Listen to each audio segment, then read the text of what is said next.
We've left Albania behind us and travelled up the heel of Italy, all the way from Lecce to the Piazza del Campo in Siena.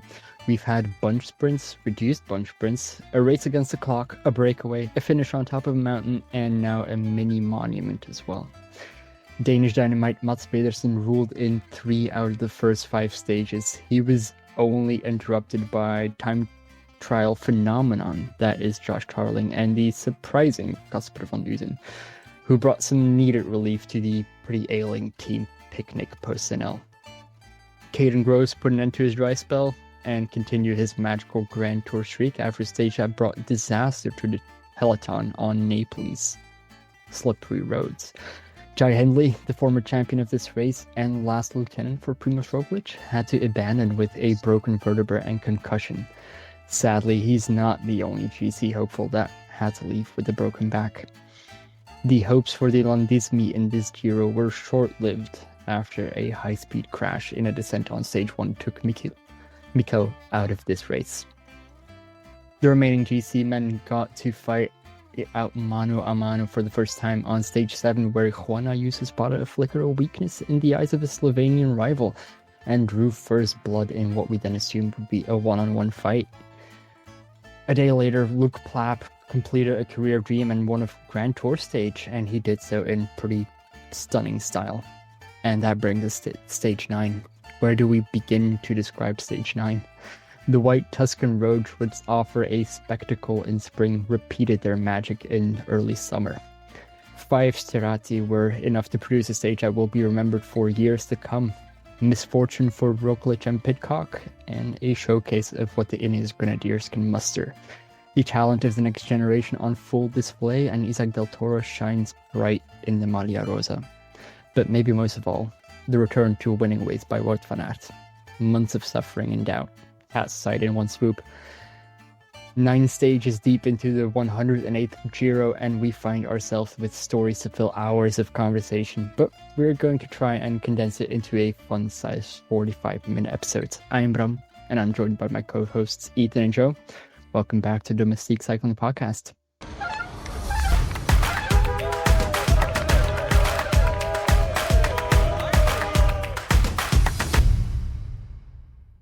Gentlemen, lads, what a Giro we've had so far. I'm going to start both of you off with the easiest question of this podcast. Have you enjoyed the race so far, Joe? Yeah, I think it's been a very typical first week of a Grand Tour. I mean, we're starting to, as the stages go on, we're building a picture of the GC. We've had some very interesting chaotic finales and some sprint stages, some versatile sprints. Just a real mix of stages, really. I think obviously Sunday's gravel stage was probably the highlight. It's one of the best stages I've watched in quite a while at a Grand Tour. But I think you summed it up nice there, Bram, really, in terms of there's been a nice sort of variety. Yeah. What about you, Ethan? It started off quite slow in a sense, I think, but particularly because Mats Pedersen just kept on winning. All he does is win, DJ Khaled style. And then at the end, we got probably, let's say, top 10 all-timer stage in like a Giro. I'm going to go there. It was just chaotic, really, the finale. The start of it, though, was boring, I think. But that was only a sign of what to come, I think, or building some anticipation. It's like a prelude, isn't it? Yeah. Yeah. Let's maybe kick it back to the first few stages. Even though we're only on stage 9, Grand Tours always seem to be able to stretch time and make a week feel like a month ago. With stage 1 in Albania, did it deliver on its promised spectacle? Joe, what do you think? Well, I would say it was interesting. Obviously, the first stage was quite a technical finale. We obviously saw a nasty crash for Landa, which is obviously a bummer to lose one of the big GC contenders straight away. But it was sort of the Pedersen show, really. I mean, obviously he took 2 of the 3 stages, but as well on the time trial, although he lost pink by a second, I thought it was another brilliant performance by him, and it was the mad show, really, in Albania. Mm-hmm. You already mentioned it. We lost Landa in that stage after that crash. how much will his disappearance not only influence the GC battle, because obviously he'll be missed there, but also the way that his team soudal-quickstep races? Yeah, I think it will. It's a shame because that third week would have been great for him with all the mountains backloaded into the final week. So I think, yeah, soudal-quickstep, they're going to have to readjust their plans. Obviously, they've got some fast guys in Manier and Lamperti who should have a few opportunities this upcoming week. So yeah, it's obviously Grand Tours, things can change. Teams need to be prepared in case accidents like this happen. So I'm sure they've got a plan. All right. What about you, Ethan? What do you think? Stage 1 feels like it was, like you mentioned there, a month ago, particularly doing the live coverage of all the races. It's been, and I've enjoyed every stage really. Stage 8 was my personal favorite because just of how much action there was on the stage. It was non-stop, grueling in a sense as well. As we've seen Plapp were attack from 45 kilometers and just take off and then finish last on the gravel stage, which is, I think he's saving something for tomorrow. Go back to first. keep rotating first to last. I mean, that would be a pretty good streak to keep up. But you already mentioned stage 8 there, Ethan. You mentioned that it's one of your favorite stages so far. Like, how many KMs was like the breakaway just kept on forming? How long did that take? It kept on going until the climb started. Really, it was a flat breakaway formation, so it was a big fight to get in there. Some of the climbers couldn't get in. But then the climbers actually ended up coming back. You've seen Kelderman show a stronger prevalence in the breakaway. Van Baarle also tried some little attacks for his Melissa bike, which is great to see after his past year. But Kelderman especially really tried, but then Plapp, it was around about 45 kilometers. Plapp just took off, flew by everyone. He bridged to that original breakaway and just said bye-bye, basically. That's just being the best, I guess, on the road that day. Must have been a good day. Back to maybe stage 2. That was a pretty short time trial, which saw our favorite ahead of time, Josh Howling, win his first stage in a Grand Tour. And I'm sure we all agree that there will be quite a lot more to come in his career. However, he only had 24 hundredths of a second of an advantage over Primož Roglič. Did we underestimate Primož during our preview of this stage? Yes, I think. Yeah. Many people always underestimate Roglic's time trial ability, don't they? And his fans are also were always saying how good of a time trial that Roglic actually has, but experts, in a sense, don't really believe in it, do they? Sometimes. Must be said as well, Jay Vine's performance on that stage was particularly most impressive to me after his crash on stage 1, involved in like the Landa incident on that specific downhill corner, banging his knee, and could not have even started if it was on that stage. So yeah, I think he said it in the morning as well, saying that he was doubtful to start because of his knee. And then still to take out top 5, I think it was. But yeah, also I think you were going to mention Dieter there. Actually, I was reading the comments that he was getting on social media. It was some people were questioning his thoughts quite a lot with what he was saying why have you picked him and things like that. But just the recovery what riders have these days in the modern cycling is crazy, isn't it? That's true. Although, but criticism on Dieter, I mean, I'm okay with it.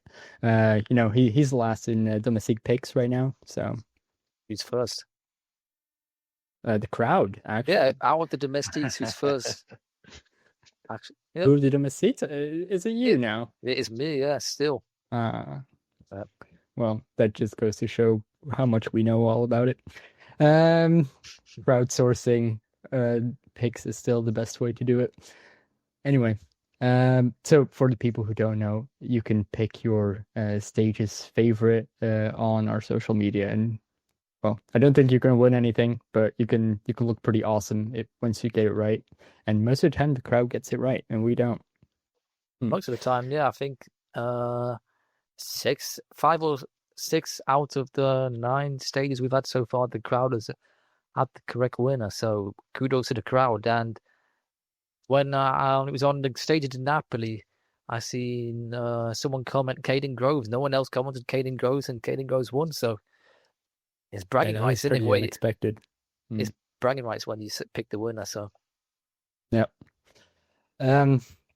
Mats Pedersen and his team, the Trek, they're looking pretty insanely strong on these, especially in the first week, these lumpy sprint stages.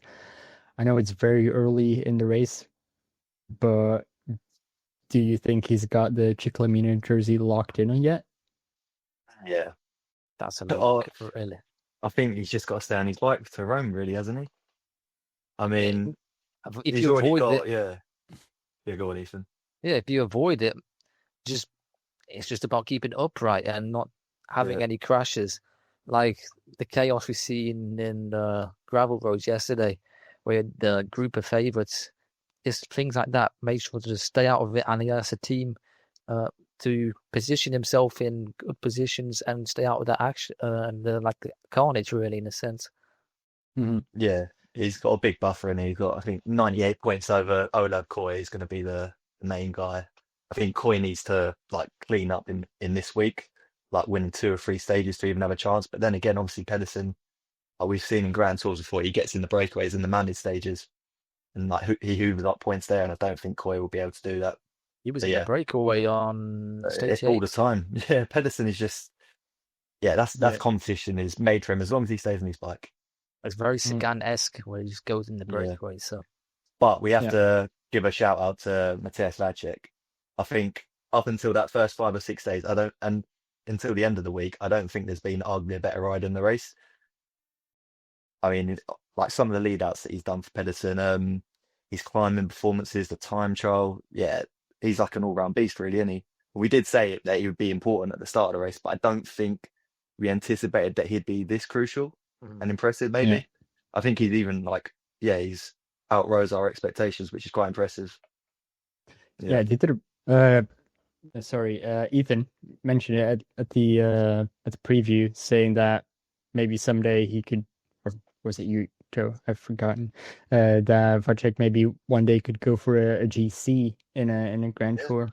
He would easily win. He would easily win the big 1 week races. But after what I've seen this week, I also completely believe it. Of course, there's still the 3rd week, which is going to be of course. That could be a very different story. But what we've seen from the first couple stages, from the first 9 stages, really, he was there every time. He was super important on pretty much every stage. When it comes to high altitude, though, I've not really seen performances of Vacek with performing at high altitude. So that's a question mark for me. If he performs that well at high altitude with climbs in the Tour and things like that, it's over. Really, he's so young, and the potential is there. Super young, super young. I always just remember picking him up on Pro Cycling Manager Vacek, and just that's why I'm a big fan of him. Yeah, cheat code he was. Yeah, he can even do cobbles as well. So exactly. Yeah, he was the I think he was the first rider up the final climb in Omloop at the start of the year, if I'm not mistaken. Yeah, it could be. Yeah, I think he was. He flew up that climb. Yeah, so shout out Vacek. Shout out to him. All right. I don't know if it's going to be over if he can do altitude. I think we have a certain Mexican currently in the Malia Rosa who is pretty good in all those fields as well, and also is very young. But yeah, I think he's got something to prove maybe in the 3rd week. We did see Olav Koy in the subsequent sprint stages, still trying to get some points in the intermediate sprints. From what you said before about Pedersen, you then assume that this is pretty useless, or you still think he has a shot? Yeah, he needs to clean barring up. any accidents. He needs a couple stages this week, and he needs bad luck for Pedersen, really, doesn't he? Yeah, Yeah. I think it's 99.9% done, the Chiclamino fight. It didn't help into Naples where Moschetti, you had your opinion, Bram, and I had my opinion on it. I thought as soon as you see that it's a relegation and the yellow card, there's no ifs, buts, or maybes about it. It's a stone waller. I will give you an if, buts, or maybe if you want it. It's a I did stone not waller, think though. that was a relegation. We've seen in the circuit in Lecce, Max Canter get relegated for basically breathing on Pedersen. And then you get that from Moschetti. You're going to have to, aren't you, do a relegation if you've given a punishment for that. Well, UCI and being consistent, I think you're expecting a lot. But it's a straight line that's not straight. There's a gap that is barely a gap. Goy dives into it. Moschetti maybe moves over by 1 meter, if that. And then the gap is gone. I think it's a super light disqualification. I don't think there was anything going on. Mark Cavendish would squeeze through that gap, wouldn't he? You know, I mean, he would fight for that. He would, because he's the sort of rider. Yeah, he would also go into the barrier. But... Yeah, of course, that's what I mean. He's the sort of rider that would risk it all for that. We've seen that many a time. So yeah, it's a hard one to call that. It's about having the balls in it to just go for the gap and send it. Yeah, it's like because you could end up like Bram says in the barriers, but yeah. It's like the Senna quote where if you no longer go for a gap, you're no longer a racing driver. I think that can translate into sprints in cycling. So yeah, maybe, yeah. All right. In the stage to Napoli, we had a neutralization for a while after the huge crash. In that we saw Hindley being taken out of the race with a broken vertebra and a concussion. What is the effect of that going to be on how Red Bull can race? It's detrimental, isn't it? I think as well, because UAE and then INEOS also can just gang up on them really. With the numerical advantage that they have on them. Well, obviously you have the people call it civil war in UAE now. That's a big problem, I think. So it's all about team tactics. But I have to give a mention to Pellizzari yesterday. Yes. With the lack of numbers that Red Bull had in that final phase of the race, he saved Roglic's arse severely. Yeah, I definitely agree on that. But the stage after the crash from Hindley, there was the first mountaintop finish. And in that, we saw Red Bull using up all of their forces, with the exception of Pellizzari. Yeah. And then see a Roglic that didn't seem to be that strong. What was going on there? You'd expect a Roglification on that climb, wouldn't you? Yeah. And he got out Roglification by Ayuso, which we seen in Catalonia, didn't we? And it was a big shock, really, watching. You'd expect Roglic all over that. So to do work all day and then not win the stages, it's a bit of an egg on your face moment, isn't it? Mm-hmm. Yeah. But isn't it also a little bit of hubris to go and do that the day after you've lost your second in command, basically, with Hindley? Like, did they not expect that? Well, we've just lost our second big guy, the guy that should stay with Roglic until last, and then still try and do that.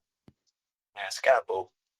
I mean, we saw it there on stage 8 as well. Obviously, Plapp won the stage, but there was a little sprint behind at the end. And even then, I used to gap Roglic again.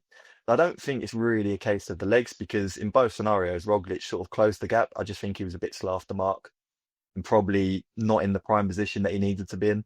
So I wouldn't worry too much about Roglic's legs. But yeah, ideally, he would be wanting to win that stage 7 in particular. He looks in fine spirits after the stages, though. Yeah, exactly. Yeah. Just sometimes you lose, sometimes you win. That was a great quote from him. And the long race. He looks more happy than, like, in a sense before, like in other Grand Tours. He looks like he's just having fun. But with the Giro being so backloaded as well, do you think he's now maybe not in prime form yet? Although we saw his time trial, he's super strong at the moment.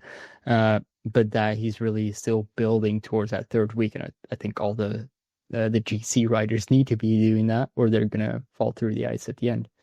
Yeah, perhaps. I mean, it's just as long as you're still in the game come that final week, you still can win it. It's like someone like Roglic in particular, obviously.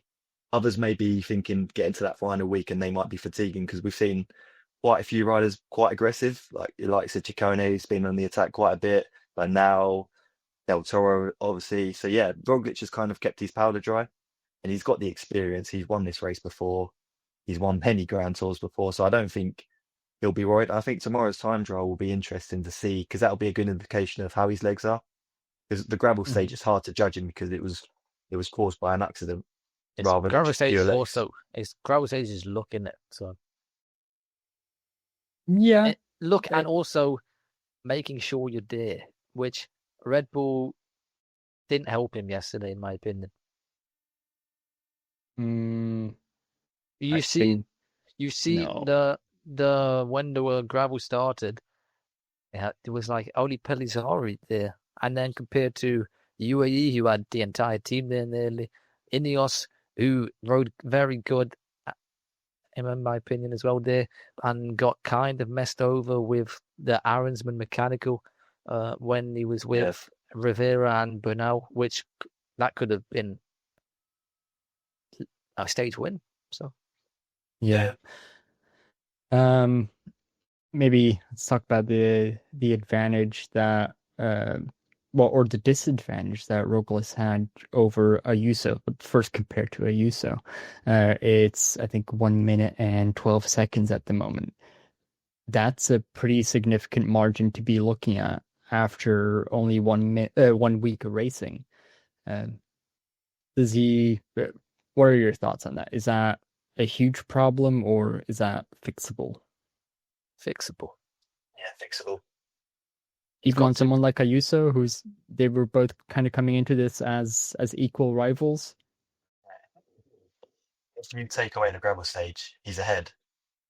So things were going well until one like bad moment yesterday. So like I say, tomorrow's time trial, if he can gain some of that time back, he's only within a minute, just over a minute of Ayuso and all the other guys. The only rider that's got the significant gap really is Del Toro. And Del Toro is so young, it's hard to say what he's going to do in the rest of the race. So yeah, I think Roglic won't be worried. It's not ideal the fact they've lost Hindley. Some of their riders don't look in the best form, and it seems like he's really going to need Pellizzari to do a lot of magic to help him. But yeah, it's going to be tough, but he's not out of it, no way. Can't rule Roglic out. You and your back in your day, Bram, I know you particularly would have ruled Roglic out, but you've learned your lesson now not to rule Roglic out. So have I? I'm not ruling him out as well. I think stage 11, you're going to see some Roglic fireworks straight away. Because you just got to go for it, haven't you? I mean, that's maybe one of the good things about a Roglic at a disadvantage, that he can't do the defensive style of riding. He's going to be or have to be the aggressive Roglic, attacks and tries to get gaps early, not playing around with bonus seconds on sprints, but actually gap everyone. Which is good for the fans as well, isn't it? It's great, more respectable. And then now with the gap with Del Toro, people are going to see that and question what this guy can do in the third week. So that comes into account. And also Ayuso, the team dynamics which plays there with Ayuso and Del Toro, that's going to be fascinating to watch. Let's maybe first thing, what do you think Del Toro can do for the rest of the week, for the rest of this Giro? I predicted the top 3 in a vote yesterday, minimum. If you win the Tour de l'Avenir, you have talent, don't you? So, yeah. I mean, yeah. What do you think, Joe? Well, I would agree that he's definitely podium contender before the start of the race. It's just now it'll be interesting to see how he handles being in the lead. He's going to have to do all the press conferences every day whilst he leads. He's going to have the pressure on him. everyone's going to know that he's in great shape and he's going to be a marked rider. He's obviously got the whole team dynamic with Ayuso. And I don't think Ayuso will be happy just to shepherd him round for the next 2 weeks. I think Ayuso's going to want to still attack, and it's going to be, he could possibly do it. Of course, like Ethan says, he's won the Tour de l'Avenir, and I think a lot of people expect Del Toro to be a future Grand Tour winner. But I just think in this scenario, it'll be really interesting to see how he manages the pressure. I'll throw my hat in there as well. I think and say that I think he might win this one, and actually, I will just say I think he's gonna win this one because we've only had situation. No, because I think with Kuss there was a bit more. All of the years of service that played into that maybe there was a bit more of a. Well, for all of the work you've done for us in the past years, we're going to stop attacking you. With Del Toro, that plays a lot less. And Del Toro and Ayuso, they're both extremely young guys that have something to prove in a team that has a Pogacar in it. So opportunities are limited. He's like a baby Pogacar, isn't he, really? So. Yeah, he reminds me a lot about a lot of a young Pogacar. But at the same time, the stage that Ayuso won, Del Toro came second, and from what I could see in the amount of effort that Del Toro was putting in, I think he could have followed Ayuso. Yeah. I noticed that in the gravel stage yesterday as well. His fatigue resistance looks very impressive. He's basically, you've seen Wout struggling to hold onto the wheel, and then Del Toro just basically nearly nose breathing.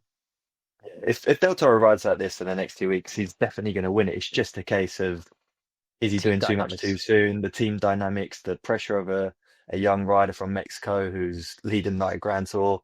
Yeah, it's going to be interesting to see how it all goes. But yeah, that third week, don't know, will it play into his hands or will it be a drag? The fact that he's got to do maybe a whole week in pink before we even get to the proper mountains. Yeah, it's going to be good. Yeah, that's of course something that's going to play into it. It must be remembered though that the second week as well, there is a few stages that play into his cards as well. They're particularly punchy. So, and I really like the punch he has in him. We've seen on the stage that Mats Pedersen pipped Zambonini. If he attacked on that climb and sent it, he would have won that.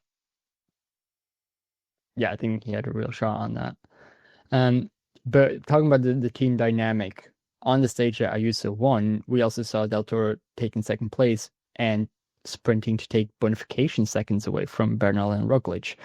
And really being happy about that and not just like sprinting for his own chances or whatever, but really to play that team tactic. So he really has this team mentality in mind. Do you think that is going to be reciprocated in the coming weeks? Who knows? It's a sticky one. They're going to attack each other, aren't they? Because are we going to have a Vuelta redo from 2023? We've seen the interview yesterday.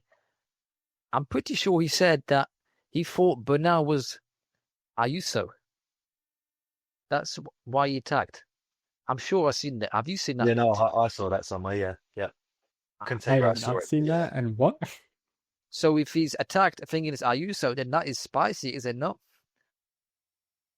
That would be very weird. Because the Bernal jersey is very similar to the white jersey. Yeah, that is true. Although from a helicopter, it looks like that's why pretty much say jersey. Yeah, that's why he was looking behind, and he looked a bit surprised, apparently. So, well, okay. So we also in that stage have, of course, INEOS doing, something like a masterclass in my opinion. Although it then kind of fell apart and there was no gain for Bernal. INEOS is looking impressive. Obviously did it just fall apart because of Adam Swan's mechanical, or was Bernal also just missing that little bit? I don't think he was missing that little bit, really. That Aronson mechanical, it was the deciding factor because Rivera had to be put to extra work. We seen on, I think it was the San Martino climb, Rivera wanted to just give in, but then he gave in one extra dig. And if Arensman was there, they could have possibly sent Arensman to set a strong, nice tempo for Bernal to drop Del Toro and Wout, which in the form Del Toro was in, I don't think it was possible to drop Del Toro. Talking about Wout van Aert, obviously this win meant a lot for him on a lot of different levels. Do you think he's done winning in this Giro, or is he just starting a streak, kind of like Pedersen? Streak. Yeah. Go on, Matt. Streak. I mean, it's what everyone wants to see, really. You see the outpour of emotion after the stage yesterday, and it's like I mentioned on the tweet. It's a lesson in never giving up, because how much stuff he's gone through in the past year. There's so much shit, isn't it? So, yeah. I think there's also a lot of experts, maybe at some point myself included, that just thought that last crash really took it out of him. He's not looking like he's coming back, and then he pulls out a stage like that. And well, it's been there or thereabouts all season, really. Obviously, he's probably missed that final punch to compete with Pogacar and Van der Poel, but you could argue that maybe that was never in his locker compared to what the superhuman performances that them two are doing right now. I don't think he was a million miles away in the classic season from his best.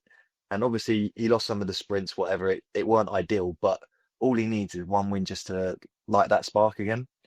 And I think in the week, winning when he did is perfect, because the second week has got quite a few stages that could suit him.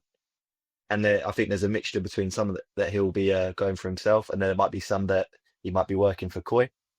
It could be a really decent second week for Visma if they get it right. There's the potential for him to have a couple stages here. His base shape is there. It's just the cold before Albania really messed with it in a sense. Like, if he didn't have that cold, could he have won the opening stage and be in pink? Probably. He was very close. Yeah, very close. And even coming that close to getting pink when you've had a cold and training before is mighty impressive, isn't it? So, yeah, that's true. Let's maybe wrap up this review of the first week with a revision of our picks for who's going to win this Giro. Do you remember what you said last time in the preview? Maybe repeat that and say who you think is going to win it now. I said Roglic before, and now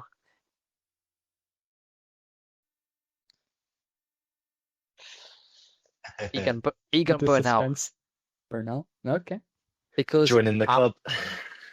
I want to explain why as well, because you've seen the racing that they've been doing in the past weekend, obviously in the all of 2025. And that aggressive style of racing and the form is building. And also, I like the storyline behind if Bernal won a Grand Tour after what he went through. That would be Hollywood. Joe, what's yours? Well, so I said with my heart before the race Bernal, and with my head Roglic. And I think I'll probably stick similar in terms of the heart with Bernal. And then the head Roglic, he's still got a chance, but obviously now UAE, they're in a great position, 1 and 2. So I feel like there might be with the head, it might be even now between UAE and Roglic. But I do also want to mention a few of the other GC guys I think are flying quite under the radar. I think Richard Carapaz is having a great race so far, and I don't think I've heard his name mentioned once really. He's a sort of rider, like when he won this Giro back in 2019, he went on a stage where no one really expected a big move to go. And I think it was stage 14, and he ended up winning the stage by well over a minute. And that was what won in the race. And I feel like with Roglic behind, with the two UAE riders sort of fighting out with each other at the front, I do feel like, and especially this final third week, there could be a surprise move. And a Richard Carapaz wouldn't surprise me if he goes long range in one of these stages. Not necessarily saying he's going to win it, but he's definitely a rider that could be in the mix. And same for the Yateses as well. Yeah, because they're going to be looking at each other, aren't they? The UAE and Red Bull boys. Yeah, exactly. Yeah. And we see in stage 11, there's a climb where someone can just do a send up there. But will they do it after what we've seen on the third stage?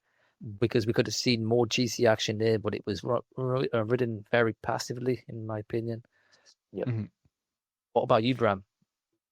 Well, I think my pre-race pick was Ayuso. Mm-hmm. And I'm gonna change it to another UAE rider. I'm gonna say Del Toro at this point. I believe in him. He reminds me way too much of Pogacar. And at that age, what he's done already, I think like Ayuso dropping him, that's what's gonna be needed. And to be honest, it would be such a shame, just story-wise as well.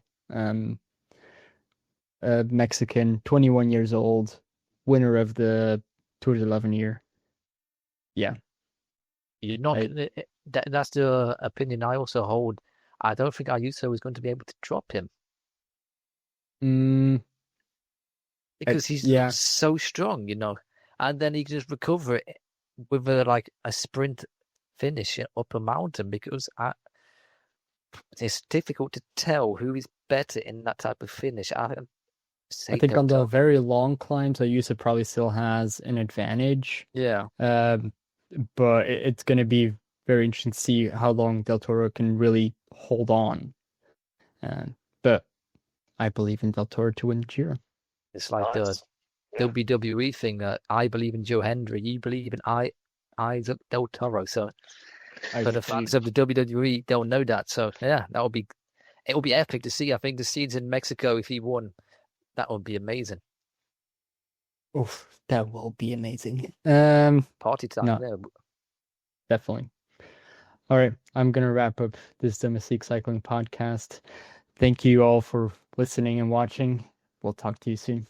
Bye-bye. Adios. Ciao.